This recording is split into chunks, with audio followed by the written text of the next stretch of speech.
Sarda college वसतिगृहाच्या त्या जागेची विक्री, हस्तांतरण आणि भाडेपट्टा देण्यास धर्मादाय उपायुक्त यांचा मनाई हुकूम जारी।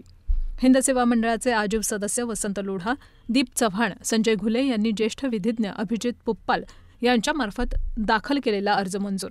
पत्रकार चौकातील सारडा महाविद्यालयाच्या मुलांच्या वसतिगृहाच्या जागेची विक्री, हस्तांतरण किंवा ही जागा कुणालाही भाडेपट्ट्यानं देण्यास धर्मादाय उपायुक्तांनी मनाई हुकूम जारी केला आहे। हिंद सेवा मंडळाचे आजीव सदस्य वसंत लोढा, काँग्रेस नेते दीप चव्हाण आणि संजय घुले यांनी नगरचे धर्मादाय उपायुक्त US पाटील यांच्याकडे ज्येष्ठ विधिज्ञ अभिजित पुप्पाल यांच्यामार्फत अर्ज करून या जागेचा विक्री व्यवहार करू नये यासाठी दावा दाखल केला होता। धर्मादाय उपायुक्त यांच्याकडे दाखल अर्ज क्रमांक 195/2024 नुसार धर्मादाय उपायुक्तांनी अर्ज मंजूर करत हा मनाई आदेश दिला आहे। हिंद सेवा मंडळाच्या ताब्यात असलेली हॉटेल ऑबेरॉय शेजारी असलेली city survey 161/1 plot number 43A मधील 3 एकर 29 गुंठे जागा कवडीमोल भावानं विकण्याचा घाट घालण्यात आला होता। हिंद सेवा मंडळाची मोक्याची असलेली कोट्यवधी रुपयांची जागा कवडीमोल भावात हस्तांतरित करण्याचा हा कट होता। मंडळानं यासाठी सर्व काही कायदेशीरपणे चालले आहे असं दाखवण्याचा साळसूदपणा करत ज्ञानदानाचं पवित्र कार्य करणाऱ्या या मंडळाच्या सदस्यांना खोट्या भूल थापा दिल्या। मंडळानं यासाठी 21 जानेवारी 2024 रोजी खास सर्वसाधारण सभा आयोजित केली। त्या अगोदर दिनांक 3 जानेवारी रोजी हिंद सेवा मंडळाच्या कार्यकारिणीची बैठक घेण्यात आली होती। या जागेचा ताबा मंडळानं सोडावा आणि बदल्यात इमारत बांधून घ्यावी अशा आशयाच्या अरुण बलभीम जगताप आणि हर्षल संतोष भंडारी यांच्या अर्जाबाबत या बैठकांमध्ये चर्चा झाली। कार्यकारिणीच्या बैठकीत हा अर्ज एकमतानं मंजूर करण्यात आला। सर्वसाधारण सभेत देखील याला मंजुरी देण्यात आली। याला ब्रिजलाल सारडा, मकरंद खेर, अनंत देसाई, मधुसूदन सारडा, विष्णू सारडा, श्यामसुंदर सारडा यांनी विरोध केला होता। या विषयाला काही सदस्यांचा विरोध असताना हा विषय मंजूर करून कायदेशीर करण्याचा घाट घातला गेला।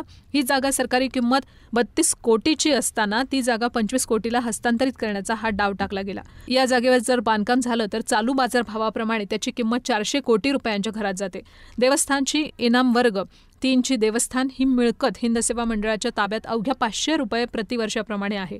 1964 सालापासून मंडळाकडे असलेल्या या जागेचा करार आणखी 40 वर्षे शिल्लक आहे। या जागेवर सारडा महाविद्यालयाच्या विद्यार्थ्यांचं वसतिगृह होतं। मंडळानं या वसतिगृहाची इमारत मोडकळीस आल्यानंतर त्याकडे सोयीस्करपणे दुर्लक्ष केलं आणि मोडकळीस आलेली इमारत पाडली। या भूखंडाचे श्रीखंड करण्याचं कारस्थान मंडळाचे विश्वस्त अजित सितरमल बोरा यांनी रचलं।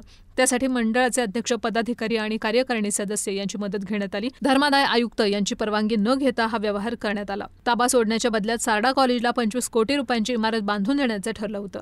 प्रत्यक्षात असं करता येतं का? मंडळाला इतकी मोठी रक्कम वस्तू स्वरूपात जमिनीचा व्यवहार म्हणून घेता येते का याची कोणतीही शहानिशा न करता कायदेशीरपणे संगनमतानं कट कारस्थान रचलं गेलं। फसवणूक करण्याच्या दुष्ट हेतूनं हे सगळं करण्यात आलं। या विरोधात वसंत लोढा, दीप चव्हाण आणि संजय घुले हे उभे राहिले। यांनी तोपखाना पोलीस ठाण्यात फिर्याद दिली। याची दखल घेतली गेली नाही म्हणून त्यांनी अहमदनगर विभागाचे धर्मादाय उपायुक्त US पाटील यांच्याकडे तक्रार केली आणि नंतर अब्रू नुकसानीचा दावा दाखल करण्याची नोटीस त्यांना पाठवण्यात आली। तरी देखील या कथित गैरव्यवहाराचा पर्दाफाश करण्याचा त्यांनी चंग बांधला होता आणि एका चांगल्या शिक्षण संस्थेची मोक्याची जागा कवडीमोल भावात जे अर्जदार आपल्या खिशात घालण्याचा प्रयत्न करत आहे त्यांना रोखण्याचा त्यांनी प्रयत्न केला। आता आयुक्तांनी या व्यवहाराचा मनाई आदेश जारी केलेला आहे आणि पालक म्हणून मंडळाच्या विश्वस्त आणि सदस्यांना निर्देश दिलेले आहेत। स्वागत करतो। हिंद सेवा मंडळाची पत्रकार परिषद वसंत लोढा बोलते,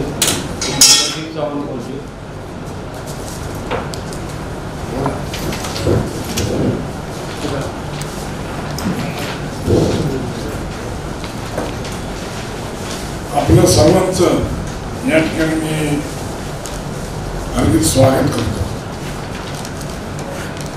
दिनांक 11/3/24 रोजी माननीय धर्मादाय आयुक्त अहमदनगर यांच्याकडे आम्ही 41A अन्वये हिंद सेवा मंडळ च्या विश्वस्तांना न्याय निर्देश देऊन कायदेशीर कारवाई करणे व जागा मिळकत वाचवण्याबाबत आम्ही असा तक्रार अर्ज दिलेला होता। या तक्रार अर्जावर काल दिनांक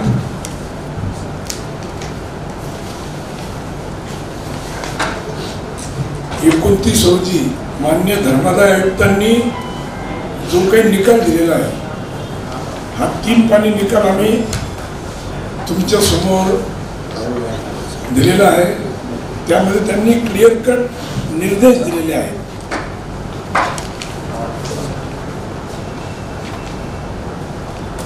किंवा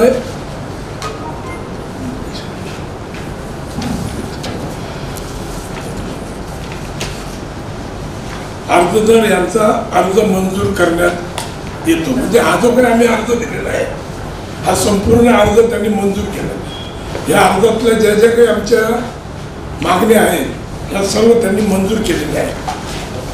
नंबर 2, सर्वे नंबर 161/1 सध्याचा प्लॉट नंबर 43A ही मिळकत अन्य कोणासही विक्री, हस्तांतरण, भाडेपट्टा करू नये व मालमत्तेचे कोणतेही नुकसान होईल अशी कृती हिंद सेवा मंडळाच्या विश्वस्तांनी व सदस्यांनी करू नये असा क्लिअर कट हा निर्देश, म्हणजे ती जी काही ऑर्डर आहे ही ऑर्डर माननीय श्रीमती US पाटील, धर्मदाय उपायुक्त अहमदनगर विभाग, अहमदनगर यांनी 26/4/2024 रोजी ही ऑर्डर केलेली आहे. ऑर्डर पण आपल्या समोर आम्ही दिलेली आहे. गेल्या 2-3 महिन्यापासून या बाबतीत आमचा लढा चालू होता आणि ह्या लढ्याला धर्मदाय आयुक्तांनी आम्हाला पूर्णपणे न्याय दिलेला आहे. म्हणजे सत्याचा विजय हा झालेला आहे. ही जी मिळकत आहे ही मिळकत कोणाची काय आता सगळं त्याच्यात डिटेल दिलेलं आहे. आपल्याला त्या संदर्भात सविस्तर सगळं त्याच्यात दिलेलं आहे. तर त्या दृष्टिकोनातनं आपण ज्या पद्धतीनं मागं आम्ही पत्रकार परिषद घेतली होती आणि आपण त्याला सगळ्यांनी चांगल्या प्रकारे प्रसिद्धी दिली, त्यामुळे हिंद सेवा मंडळाच्या सभासदांमध्ये एक चांगल्या प्रकारे जागृती झाली, जनतेमध्ये पण जागृती झाली आणि त्याचा परिणाम ह्या निकालामध्ये झालेला आहे.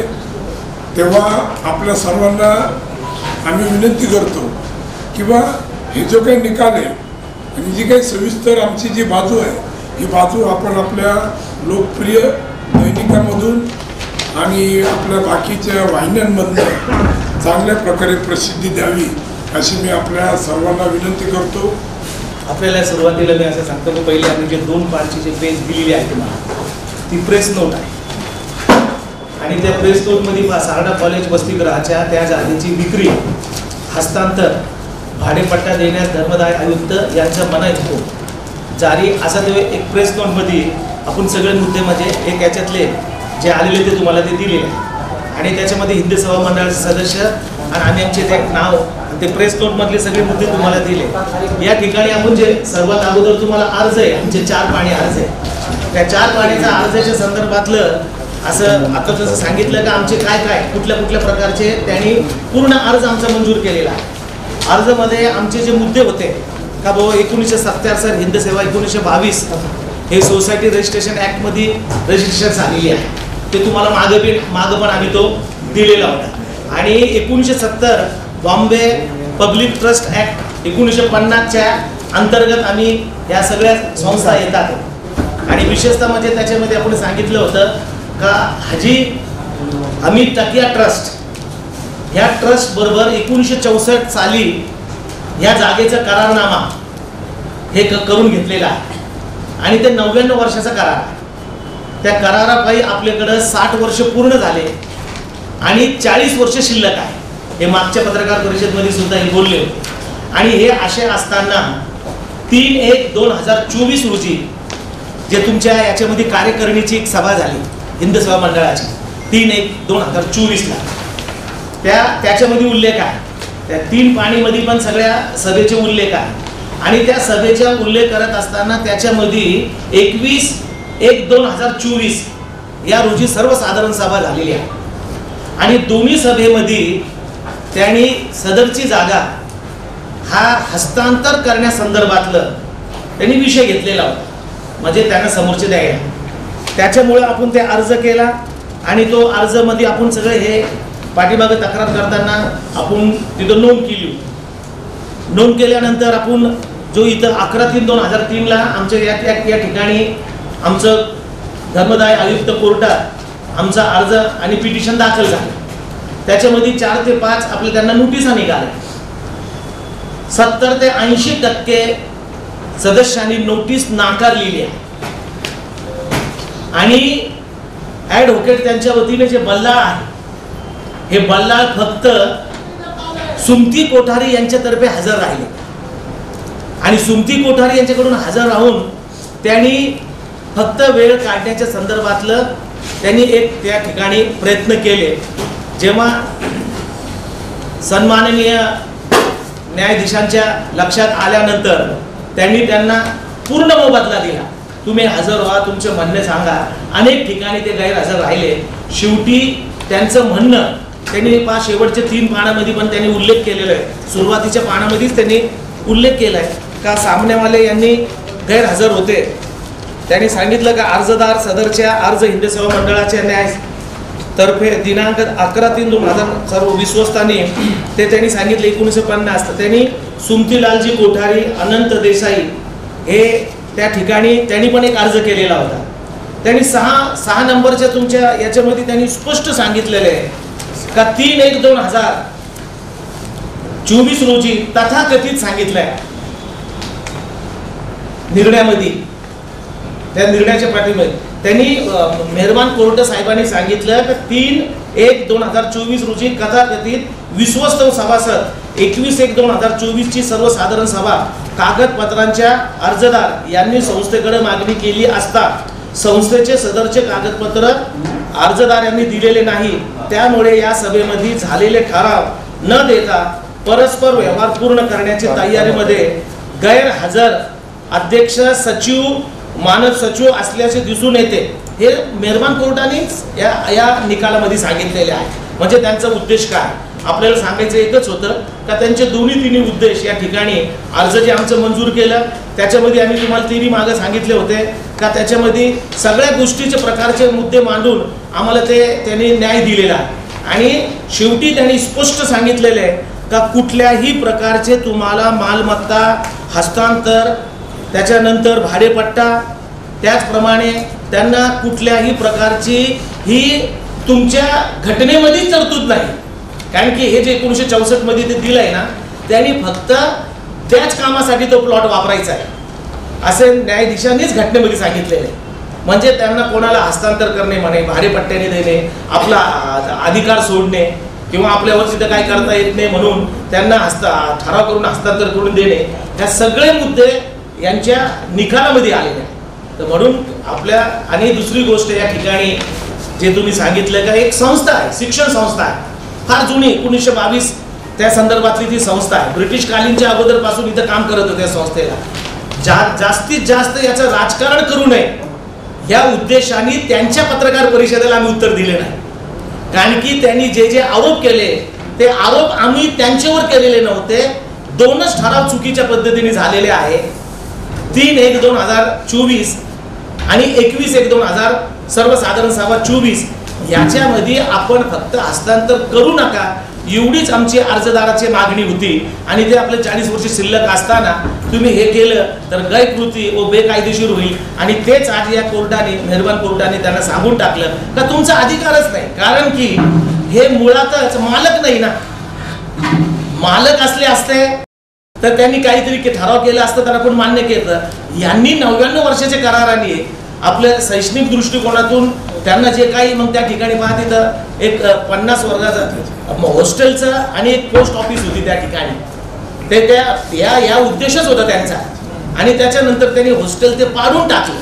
आता का पाडलं त्यावेळी आम्ही काय म्हणजे मागच्या सभेला म्हणजे त्याच्यात आम्ही नाही गेले, परंतु पूर्ण पाडून त्यांनी ग्राउंड म्हणजे त्यांची हळूहळू तयारी पूर्णपणे हे म्हणजे या दृष्टिकोनातून या स्टेपपर्यंत यायच्यासाठी चालू होती. असे सगळे मुद्दे मेहरबान कोर्टाच्या निदर्शनास आल्यानंतर त्यांनी सांगितलंय. त्यासाठी आम्ही आपल्याला एकच विनंती करतो का जितके आमच्यावर आरोप केलेले होते मग ते कुठल्या पद्धतीने होते ते आम्हाला ते आरोपाच्या संदर्भातलं आम्हाला काही नाही. ही संस्थेची तुमच्यामुळं आणि आम्ही केलेल्या अर्जामुळं एवढी मोठी संस्थेची जागा वाचली हेच आमच्यासाठी सर्वात आनंदाची आणि विजयाची बाब म्हटल्यानंतर तेच आहे, कारण की तो राजकारणाचा पार्ट नाही, ते राजकारण विरहित संस्था आणि ती संस्था आणि ते जागा ही टिकायला पाहिजे एवढाच उद्देश आमचा होता. बस हे तुम्हाला सांगणे संदर्भातलं जास्त पत्रकार काय म्हणजे आम्हाला आरोप करणे किंवा त्यांनी करणे. अर्जदार यांच्या संदर्भातलं घेतलेलं होतं अर्ज सुद्धा आम्ही तिथं लिहिलेलं आहे का मागणी कुणी केली होती, तर मागणी या हिंद सेवा मंडळाने नोटीस काढून जर त्याची डिमांड केली असती तर माझ्या माहितीप्रमाणे मी असं म्हणत ती बी नोटीस काढता येत नाही कारण की मालक नाही म्हणून. पण हे 2 लोकांचा जे अर्ज आलेला होता, एक होता ते भंडारी आणि दुसरे अरुण बलभीम जगताप, या 2 लोकांचा अर्ज होता आणि तो अर्ज या ठिकाणी मागून त्यांनी तोंडी सांगितली होती लेखी कुठेही. पण एक आहे सर्वसाधारण सभेमध्ये जे कोणी उपस्थित होते त्यावेळी स्वतः तिथले पदाधिकाऱ्यांनी सांगितले होते की संस्थेला 25 कोटी रुपये मिळणार अशा सर्वसाधारण सभेमध्ये हे विषय बोलले गेलेला होता त्यांच्याकडून. म्हणून त्याच्यानंतर पिंगळे साहेबांनी त्यांना सांगितलं होतं, ते सभासद होते, सर्वसाधारण सभा होती, मग हे 25 कोटी रुपये आपल्याला कायदेशीर पैसे घेता येतात का, याच्या कायद्याने तरतूद आहे का. अनेक सभासदांनी जनरल मीटिंग मध्ये त्या ठिकाणी बोलले गेलेले होते, परंतु त्या ठिकाणी त्यांना उत्तर देता आलं नाही. कारण का असा हा व्यवहार करण्यासंदर्भातलं ज्या संस्थेला अधिकारच नाही. आणि मग त्यांनी सांगितलं, मग त्याच्यानंतर मग वसंत सेठनी सांगितलं का भाऊ आमच्याकडे पण काही माणसं जर तुम्ही म्हटले असते तर मग एक माणूस म्हणत होता मी 50 कोटी रुपये देतो. पण ह्या बोलण्याला आणि ह्या अर्जांना अर्थ याच्यासाठी नाही का त्या जागेची मालकी ही हिंद सेवा मंडळाची मालकी नाही, ती भाडेपट्टे 99 वर्षाच्या कराराने ती दिलेली जागा आहे ती. हे एवढंच आमची हात जोडून आपल्याला विनंती आहे का हे आता हे लोकांपर्यंत आणि हे जे काही जे उद्योग जे लोक करतात उद्योग, हे उद्योग कुठेतरी थांबवावा म्हणून तुमच्याकडे आम्ही पुरावे निसाई सगळे कागदपत्र सह तुमच्याकडे आम्ही दिलेले आहेत. धर्मदायांना तुम्ही आता जे तक्रार अर्ज केला आहे दिलेला आहे त्याच्यामध्ये एक उल्लेख आहे, तुम्ही तोफखाना पोलीस ठाण्यामध्ये गुन्ह्याचा विषय याच्यामध्ये म्हणलेला आहे आणि अज्ञात लोकांविरुद्ध गुन्हा दाखल झाला. मग आता याच्यात कोण कोण सामील आहे तर तुम्हाला कळलं नाही. आम्ही त्याचा विषय नाही नाही त्यांनी विषय विचारला ऐका ना. आम्ही सक्षम जी संस्था होती का हा प्रकार थांबवावा म्हणून प्रत्येक ठिकाणी आम्ही अर्ज केला. हे आम्ही तिकडे पण अर्ज दिला का या जागेचे अतिक्रमणच्या संदर्भातलं त्यांनीच मागच्या मीटिंग मध्ये हिंद सेवा मंडळानेच पोलीस केस केलेली आहे. हिंद सेवा मंडळानेच फौजदारी गुन्हे दाखल केलेले आहे का आमच्या जागेवर अतिक्रमण होऊ नये. आणि त्याच्यानंतर हिंद सेवा मंडळानेच महानगरपालिकेमध्ये अर्ज दिलेला आहे की या सर्वे नंबर 161/1 याचं प्लॅन जर आलं आणि कुणी अशा गैरप्रकार केला तर तो प्लॅन पास करू नये. हे हिंद सेवा मंडळाच्या पदाधिकारीचंच पत्र आहे, पालिकेला पण आहे. आणि दुसरी गोष्ट हिंद सेवा मंडळाची तक्रार पोलिसामध्ये हिंद सेवा मंडळाची पण आहे, मंडळाने दिलेली आहे ती. आणि त्याच्यानंतर मग आम्ही दिली का मंडळाने दिलेली आहे. याच्यावर कुणी तिथं गैरव्यवहार किंवा अतिक्रमण किंवा बलजबरीने ताबा कुणी मारू नये त्या दृष्टिकोनातून ते हिंद सेवा मंडळानेच पोलीस केस दिलेली. हे लपवलेलं आहे तुमच्याकडून, ते आम्ही उघड केलेलं आहे हिंद सेवा मंडळानेच दिलेली आहे. आणि मग आम्ही त्याला सपोर्ट दिला पोलीस केसच्या संदर्भातलं. आता त्याच्यावर ते अर्ज तर मंजूर झालेला आहे. आता जी काय होईल तर ते पुढे सगळे काय गोष्टी कायद्यानेच करतो ना आपण कोणाला म्हणजे स्पेसिफिक टार्गेट करणे, कोणाचं नाव घेणे किंवा त्यांना अमुक करणे हा उद्देश आमचा नव्हता, त्यांचा होता हिंद सेवा मंडळाच्या पदाधिकाऱ्यांचा. त्यांनीच दिलेली ते मंडळाने पोलीस केस.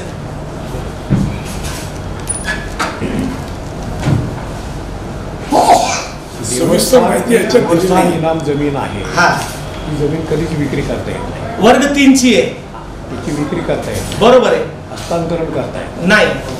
चॅरिटी कमिशनरची परवानगी घेऊ नाही ऐका ना, त्याचा विषय असा आहे आपण जे म्हटले चॅरिटी कमिशनरची परवानगी मिळाली तरी त्याला राज्य शासनाची परवानगी घ्यावी लागते.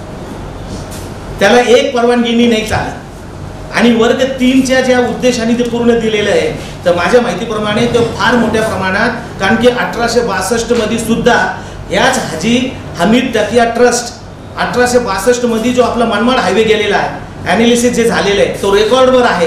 तो हायवे सुद्धा त्या हाजी हमीद तकिया ट्रस्टचाच भाग आहे, रस्ता. हो, त्यांच्याच जागेमध्ये ते हायवे गेलेला आहे. आणि माझ्याकडे त्याचं पण पुरावे मी तुम्हाला दिलेलं होतं मागच्या वेळी ते सगळं 1862.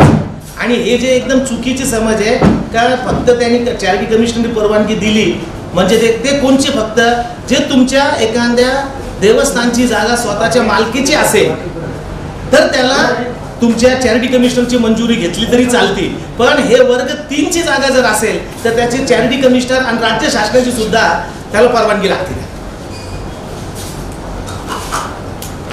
तुम्हाला काही नोटीस पाठवल्या? त्यांनी आम्हाला जे नोटिसा पाठवलेल्या होत्या जे आमच्यावर त्यांनी दावे केलेले आहे ते आमच्यावर जे केलं, तुम्ही तुमची नोटिसाचं बोला, आम्ही आपल्या नोटिसाचं बोलतो. आम्हाला जे 5 लोकांना नोटिसा पाठवले त्यांनी सांगितलं होतं, कारण की त्यांना तसं पाहायला गेलं तर नोटिसाच्या पाठवणीच्या संदर्भातला मुद्दाच कुठं नव्हता. कारण की हिंद सेवा मंडळाचे कार्यकारिणीमध्ये दोन्ही सभामध्ये सदस्यांनी विरोध करणे हे आमचा हक्क आहे. आरोप कुठं काय आरोप आहे? हीच पत्रकार परिषद आहे. काय आरोप आहे त्याच्यात? भ्रष्टाचारचा आरोपच नाहीये. नाही, भ्रष्ट आहे पा, लक्षात घ्या. परत मी सांगतो, आम्ही कुठलेही त्यावेळी मी प्रेस नोट दिली होती आणि त्यांना सांगितलं होतं. आणि दुसरी गोष्ट, हे सगळे मुद्दे मी 21/1/2024च्या सभेमध्ये 1.5 तास हे सगळे मुद्दे मांडलेले आहेत आणि तेच मुद्दे मी तुमच्या समोर आज मांडतोय. कोणी आम्ही उत्तर दिलं होतं ना त्यांना, हे आमची काही उद्देश नाही. आणि संस्थेच्या पदाधिकारी तुम्ही आहात, तुम्हाला असं वाटत असेल त्याच्या संदर्भात तर तुमचं काय तर तुमच्याकडे.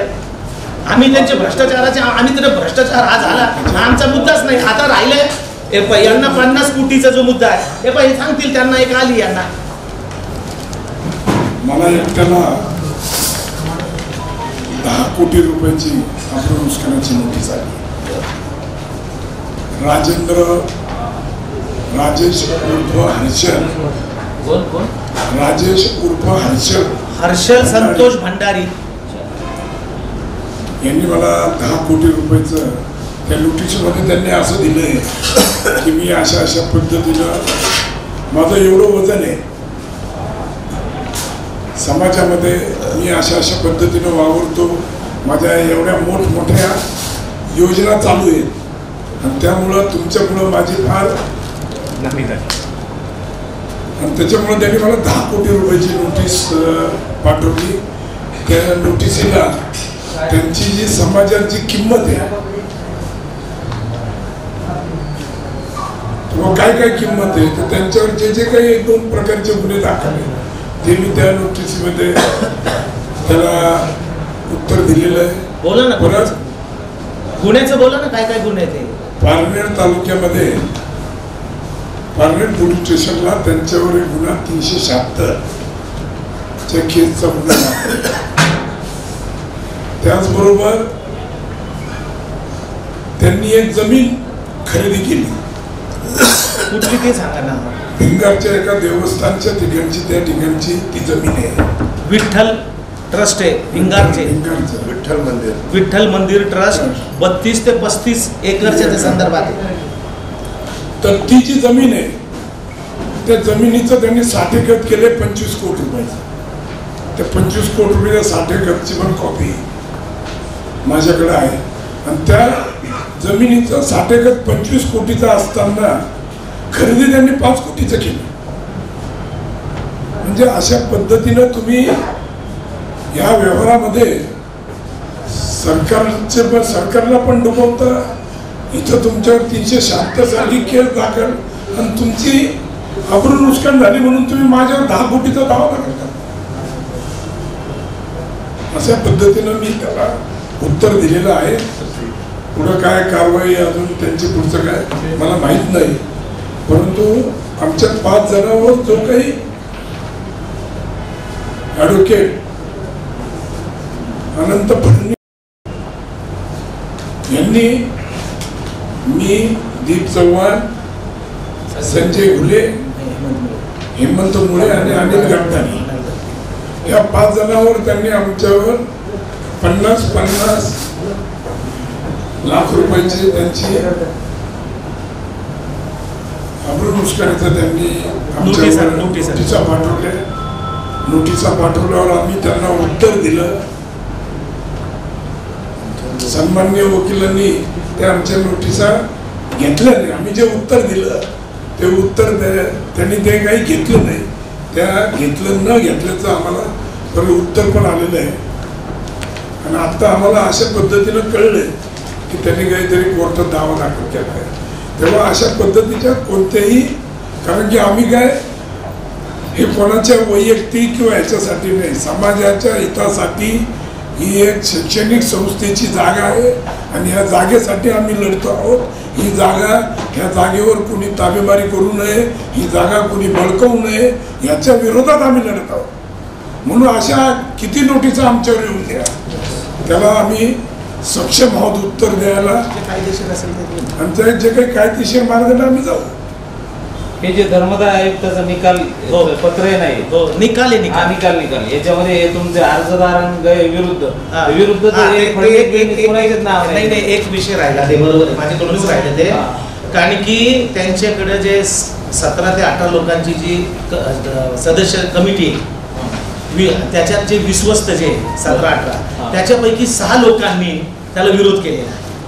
तो जजमेंट मध्ये आलेला आहे. त्याच्यामध्ये ब्रिजलालजी सारडा, त्याच्यानंतर आपले अनंत देसाई, त्या मकरंद खेरसर, विष्णू सारडा, श्यामसुंदर सारडा, ह्या 6 विश्वस्तांनी त्याला विरोध नोंदवलेला आहे. कशाला? या विक्रीला. त्यांनी कार्यकारिणीच्या मीटिंग मध्ये पण विरोध नोंदवला आणि त्याच्यानंतर महासभेच्या याच्या सभेमध्ये पण त्यांनी विरोध नोंदवला.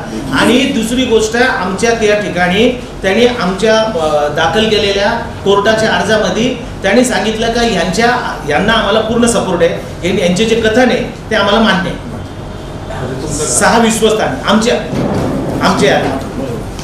आता यांनी जे तुमचा जो आदेश आहे ना, हे शेवटची हिंद सेवा मंडळाच्या विश्वस्तांनी व सदस्यांनी करू नये, कोणती सोडून 6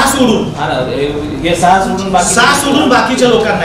आता हे जे सगळं करतात ते धर्मदाय आयुक्ताच्या याच्यावर आहेत का विश्वस्त? हा, तर ते धर्मदाय आयुक्ताचा त्यांचा मुद्दा ते मांडला होता आम्ही, का त्यांचा चेंज रिपोर्ट हा मंजूर नाही. 2022 ला त्यांनी चेंज रिपोर्ट दिला 22 ते 27 पर्यंत, पण त्यांचं चेंज रिपोर्ट अद्याप ते स्वतः मॅडमच म्हटले, म्हणजे तिथं मेहरबान कोर्टच म्हटले का अजून यांच्या संदर्भातलं त्यांचं म्हणणं दिलेलं नाही. त्यांनी नोटीस काढल्या होत्या आणि त्यांना त्यांचं चेंज रिपोर्ट मंजूर नाहीये. त्यांचे दोन्ही चेंज रिपोर्ट मंजूर नाहीये, मागचं पण नाहीये आणि हे 22 ते 27 तो पण चेंज रिपोर्ट. त्यांनी मागच्या प्रेस मध्ये सांगितलं होतं ना, चेंज रिपोर्ट जरी समजा मंजूर नसला तरी आम्हाला कोणती कृती करण्यास मनाई केलेली नाही. मी काय म्हणतो, तरी कृती मग हे काय, हे कृती केलेलीच आहे ना, कुठं मनाई? आम्ही कुठं म्हणायचं? आता मनाई आली ना, कृती नव्हती, त्यांच्या निदर्शनात कोणी आणून दिलेलं नव्हतं, तर आपण निदर्शनात आणल्यानंतर हे आता मेहरबान कोर्टानेच त्यांना हे दिले ना, मनाई दिली ना आता. आणि तो त्यांचा म्हणजे ते भले टेक्निकल बी मुद्दा ते म्हणत असेल ना, पण आता मला एक सांगत मी, त्या घटनेमध्ये चॅरिटी कमिशनरच्या कोर्टाची, मेहरबान कोर्टाची त्या बॉडीला मान्यता पाहिजे, हे त्याच्यात जाहीर कायदाच आहे. त्यांना 22 ते 27 त्यांचा कालावधी आहे, तर त्यांनी आम्ही तिथं सगळे त्याचे चॅरिटी कमिटी तिथून आम्ही सर्टिफाईड नकले आणलेले, तर त्याला मान्यता नाही. एवढंच आम्ही म्हटलं फक्त. आता सगळे टेक्निकल मुद्दे आम्ही थोडी पत्रकार परिषदमध्ये किंवा तुम्हाला आम्ही ते सांगणार आहे. मान्यता नाही, आम्हाला जे पत्र मिळालं मान्यता नाही, तेवढंच बोललो आम्ही, मान्यता नाही. आणि जसे वसंत सेठने सांगितल्यानंतर एखाद्या संस्थेवर जेव्हा आम्ही काम करत असतो तर त्याच्यावर चुकीच्या कामावर बोललो म्हणजे ते मानहानी होतच नाही ना. त्यांनी ते जसे मग एक म्हणतो ते सरकारी वकील आहे, ते वकील आहात त्यांचे आहे. मग साहेब आम्ही बी नगराध्यक्ष आहे, आम्ही बी 35-36 वर्ष झाले नगरसेवक आहे, आम्ही बी त्या संस्थेवर एक विश्वस्त आहे, आम्ही बी आमच्या समाजात छोट्या मोठ्या नगर शहरामध्ये आम्ही बी काम करतो, आमची पण काहीतरी छोटी फार आपली काही पद्धत आहे ना आम्हाला बी. तर आम्ही याचा अर्थ थोडी म्हटलं की तुम्ही केले म्हणून आमची पद गेली. संस्थेवर काम करत असताना, सदस्य असताना त्यांचा हक्क आहे त्यांना विरोध करणे आणि त्यांचा हक्क आहे विरोधाला उत्तर देणे. त्याची पद कोणाची जात नाही किंवा कोणी बदनामी होत नाही. संस्थेला ही बदनामी कधीच होत नाही. कारण की आता मग विधानसभेमध्ये लोकसभेमध्ये इतकं होतं तर त्याच्या संदर्भात काही बदनामीचं होतं का? तर आमची आणि त्यांची संस्था वाचवण्यासाठी आमच्याकडून असं त्यांना वाटत असेल तर मी तर तुमच्या समोर सांगतो, तर तुम्ही सांगा.